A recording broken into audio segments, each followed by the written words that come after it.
सभी से अनुरोध है कि यदि आप इन वीडियोस को लाइक, शेयर या सब्सक्राइब नहीं भी कर सकते तो इन्हें पूरा अवश्य सुनें। श्री वाल्मीकि निर्मित आर्ष रामायण आदि काव्य के बालकांड में 30वां सर्ग। तदनंतर देश और काल को जानने वाले शत्रुदमन, राजकुमार श्री राम और लक्ष्मण, जो देश और काल के अनुसार बोलने योग्य वचन के मर्मज्ञ थे, कौशिक मुनि से इस प्रकार बोले। भगवान, अब हम दोनों यह सुनना चाहते हैं कि किस समय उन दोनों निशाचरों का आक्रमण होता है, जबकि हमें उन दोनों की यज्ञ भूमि में आने से रुकना है। कहीं ऐसा ना हो असावधानी में ही वह समय हाथ से निकल जाए, अतः उसे बता दीजिए। ऐसी बात कहकर युद्ध की इच्छा से उतावले हुए उन दोनों को कुछ राजवंशी राजकुमारों की ओर देखकर वे सब मुनि बड़े प्रसन्न हुए और उन दोनों बंधुओं की भूरी भूरी प्रशंसा करने लगे। वे बोले, हे मुनिवर, विश्वामित्र जी यज्ञ की दीक्षा ले चुके हैं, अतः अब मौन रहेंगे। आप दोनों रघुवंशी वीर सावधान होकर आज से 6 रातों तक इनके यज्ञ की रक्षा करते रहें। मुनियों का यह वचन सुनकर वे दोनों यशस्वी राजकुमार लगातार 6 दिन और 6 रात तक उस तपोवन की रक्षा करते रहे। इस बीच में उन्होंने नींद भी नहीं ली। शत्रुओं का दमन करने वाले वे परम धनुर्धर वीर सतत सावधान रहकर मुनिवर विश्वामित्र के पास खड़े हो उनकी और उनके यज्ञ की रक्षा में लगे रहे। इस प्रकार कुछ काल बीत जाने पर जब 6ठा दिन आया, तब श्री राम ने सुमित्रा कुमार लक्ष्मण से कहा, सुमित्रा नंदन, तुम अपने चित्र को एकाग्र करके सावधान हो जाओ।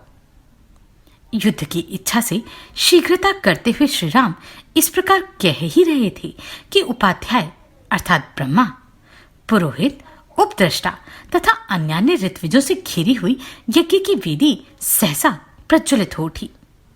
वेदी का यह जलना राक्षसों के आगमन का सूचक उत्पात था। इसके बाद कुश, चमस, श्रुक, समिधा और फूलों के ढेर से सुशोभित होने वाली विश्वामित्र तथा ऋत्विजों सहित जो यज्ञ की वेदी थी, उस पर आवाहनीय अग्नि प्रज्वलित हुई। अग्नि का यह प्रज्वलन यज्ञ के उद्देश्य से हुआ था। फिर जो शास्त्रीय विधि के अनुसार वेद मंत्रों के उच्चारण पूर्वक उस यज्ञ का कार्य आरंभ हुआ, इसी समय आकाश में बड़े जोर का शब्द हुआ, जो बड़ा ही भयानक था। जैसे वर्षा काल में मेघों की घटा सारे आकाश को घेरकर छाई हुई दिखाई देती है, उसी प्रकार मरीच और सुबाहु नामक राक्षस सब ओर अपनी माया फैलाते हुए यज्ञ मंडप की ओर दौड़े आ रहे थे। उनके अनुचर भी साथ थे। उन भयंकर राक्षसों ने वहां आकर रक्त की धाराएं बरसाना आरंभ कर दिया।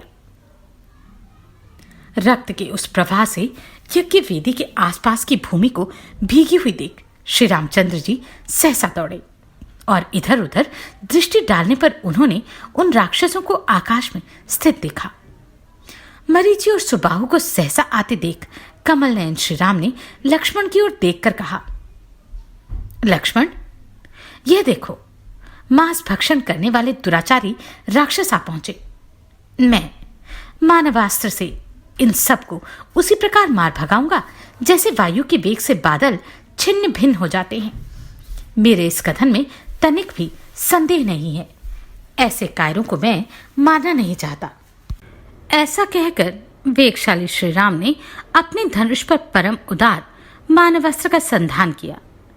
वह अस्त्र अत्यंत तेजस्वी था। श्री राम ने बड़े रोष में भरकर मरीचि की छाती में उस बाण का प्रहार किया।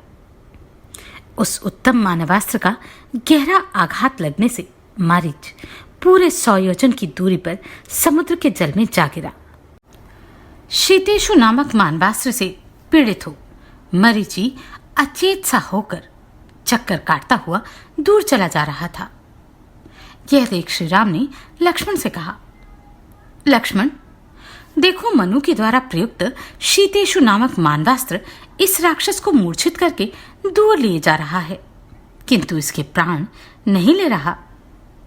अब यज्ञ में विघ्न डालने वाले इन दूसरे निर्दयी, दुराचारी, पराक्रमी एवं रक्तभोजी राक्षसों को भी मार गिराता हूं।